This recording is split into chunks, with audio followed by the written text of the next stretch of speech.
बिस्मिल्लाहिर्रहमानिर्रहीम। My dear students, अस्सलाम वालेकुम जी। उम्मीद है आप ठीक होंगे।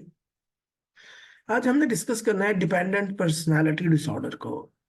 जैसा कि आपको पता है कि इससे पहले हमने तमाम पर्सनालिटी डिसऑर्डर्स जो हैं वो वन बाय वन डिस्कस किए हैं।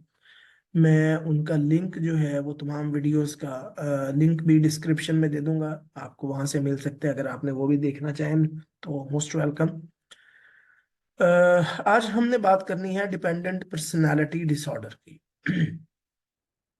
जैसा कि नाम से जाहिर है, जैसा मैं हमेशा कहा करता हूँ कि कोई भी चीज़ जो है वो आपने अगर याद करनी है तो आपको वो टर्म आनी चाहिए, आपको वो टर्म और वर्ड्स क्या यूज हुए हैं आपको उनका पता होना चाहिए। तो यहाँ पे एक वर्ड यूज हो रहा है डिपेंडेंट। ठीक है, तो इसमें इट मीन्स कि ये एक ऐसी पर्सनालिटी डिसऑर्डर है, ऐसा पर्सनालिटी डिसऑर्डर में है जिसमें पेशेंट दूसरे लोगों पे डिपेंडेंट रहता है। ठीक है। यहाँ तक कि दूसरों पर हद से ज्यादा इन्हिसार करता है, कोई भी फैसला नहीं ले पाता। और उसकी कोशिश होती है कि उसको कोई जिम्मेदारी भी ना दी जाए, तमाम लोग जो है वो जिम्मेदारियां भी दूसरे लोग ही ले ले। सही बात भी नहीं कर सकता। ठीक है। मैंने कई लोग ऐसे भी देखे हैं कि जो खरीदारी, और ये मोस्टली कॉमन चीज है, कि खरीदारी करनी हो तो दूसरों को साथ लेके जाते हैं, खुद से फैसला नहीं कर पाते।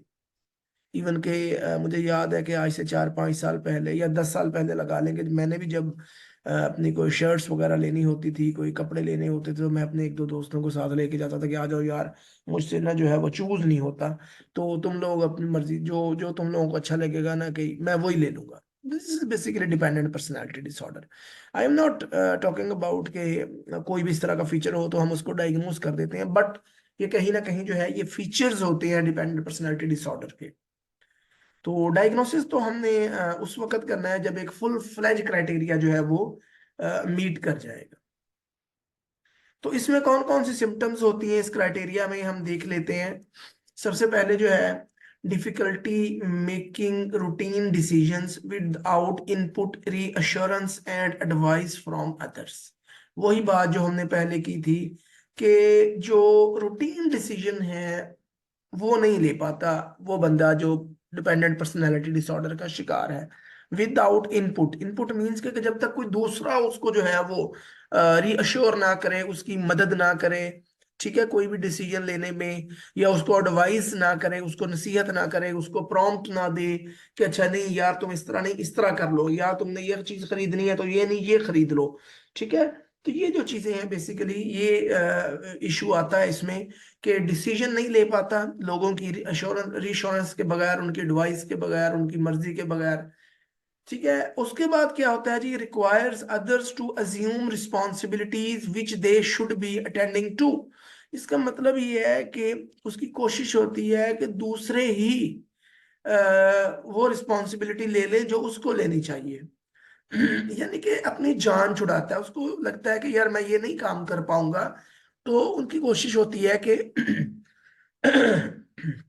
सॉरी, थोड़ा सा गला खराब है तो जिसकी वजह से जो है वो सही तरह से मैं नहीं यूज कर पा रहा अपने वर्ड्स को। तो उसकी कोशिश होती है कि वो रिस्पॉन्सिबिलिटीज जो बेसिकली उसे कर लेनी चाहिए या उसे अदा करनी चाहिए, वो जिम्मेदारी जो उसके हिस्से में आती है, वो चाहता है कि वो जिम्मेदारी भी कोई और ही ले ले। Fear of disagreement with others and risking disapproval. अच्छा, उसको ये हमेशा खौफ रहता है कि लोग उसको डिसएग्री कर लेंगे उसके साथ। ठीक है। और उसको जो है वो अप्रूवल नहीं मिलेगी, लोग उसकी बात से जो है वो डिसअप्रूव कर देंगे, उसकी बात को डिसलाइक करेंगे, डिसएग्री करेंगे उसके साथ। हालांकि एक नॉर्मल चीज है, जरूरी नहीं होता कि जब हम सीबीटी पढ़ते हैं या जब हम आरईबीटी पढ़ते हैं, रैशनल इमोटिव बिहेवियर थेरेपी या कॉग्निटिव बिहेवियर थेरेपी, तो हमें यह सिखाया जाता है कि जरूरी नहीं हर शख्स जो है वो आपकी हर बात के साथ एग्री करे। कई बातें आपकी जो है वो एग्री करने वाली होती हैं और कई बातें ऐसी होती हैं कि वो बंदे आपके साथ एग्री नहीं करते। आगे आ जाता है difficulty starting projects with out support from others. कुछ प्रोजेक्ट्स ऐसे होते हैं, ठीक है, कि जिनको वो दूसरों की सपोर्ट के बगैर शुरू नहीं कर पाता। कोई बिजनेस नया शुरू करना हो, कोई डिग्री यानी कि एजुकेशन नहीं स्टार्ट करनी हो, कोई नया रिलेशनशिप बनाना हो, कुछ भी हो, वो दूसरों की मदद के बगैर, उनकी सपोर्ट के बगैर वो प्रोजेक्ट स्टार्ट नहीं करता। अगला, अगर हम सिम्टम देखें डिपेंडेंट पर्सनालिटी डिसऑर्डर की, that is excessive need to obtain nurturance and support from others. इसमें क्या होता है, बेसिकली उसकी हमेशा कोशिश होती है कि लोग उसकी मदद के लिए हाजिर रहें, उसकी मदद के लिए कोई ना कोई मौजूद रहे। यहां तक कि उसने ये दूसरों को अलाउ किया होता है कि लोग उसके बारे में डिसीजन लें, उसके फैसले करें। यहां तक हो जाता है कि वो अपने आप को दूसरों के कंट्रोल में दे देता है, कि दूसरे, मतलब जिस तरह उसने, वो बिल्कुल जिस तरह वो हथियार, हम कहते हैं ना कि जी वो हथियार ही सुट देते हैं, पंजाबी का मैं वर्ड यूज कर रहा हूँ, कि हथियार ही फेंक दिए, यानी अपने आप को दूसरों के कंट्रोल में दे देना, कि दूसरे लोग ही आपका फैसला करेंगे, आपने कौन सी जॉब करनी है, कौन सी डिग्री या तालीम हासिल करनी है, किससे शादी करनी है, क्या खरीदना है, क्या खाना है, क्या पीना है, ये सारे का सारा आप दूसरों पे छोड़ देते हैं।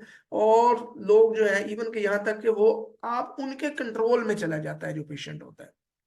Feels vulnerable and helpless when alone.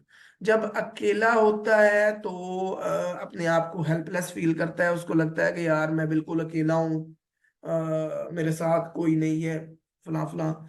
तो अपने आप को अकेलेपन में जो है वो बड़ा ही हेल्पलेस जो है वो फील करता है। desperately seek another relationship one when one ends। जब कोई, उसका कोई ताल्लुक खत्म हो जाता है, किसी दोस्त के साथ ताल्लुक वो हो सकता है, मतलब उसकी किसी के साथ दोस्ती थी, वो खत्म हो गई, तो उसकी कोशिश होगी कि फौरन से नया दोस्त बन जाए।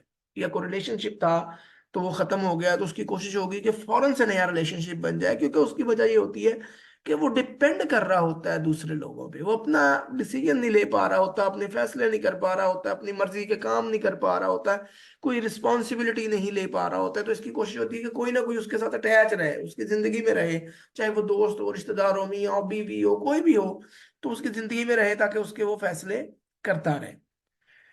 तो इस तरह जब वो खत्म होता है कोई एक ताल्लुक, तो फौरन से दूसरा ताल्लुक जो है वो बनाने की तरफ शुरू कर देता है। अगली सिम्टम जो है उसकी unrealistic preoccupation with being left alone and unable to care for themselves. वो क्या करता है basically, unrealistic preoccupation with being left alone.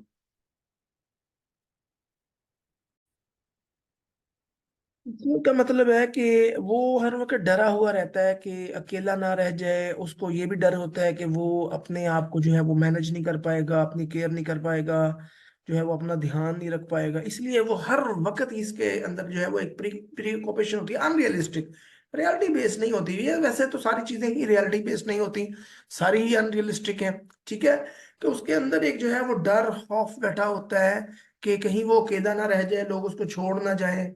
और क्योंकि उसको ये डर होता है कि अगर उसको, उसके साथ कोई ना होगा, कोई इसका दोस्त नहीं होगा, घर वाले नहीं होंगे, बीवी नहीं होगी, या मियाँ नहीं होगा, या उसके बच्चे नहीं होंगे, या फ्रेंड्स नहीं होंगे, तो वो अपनी केयर नहीं कर पाएगा।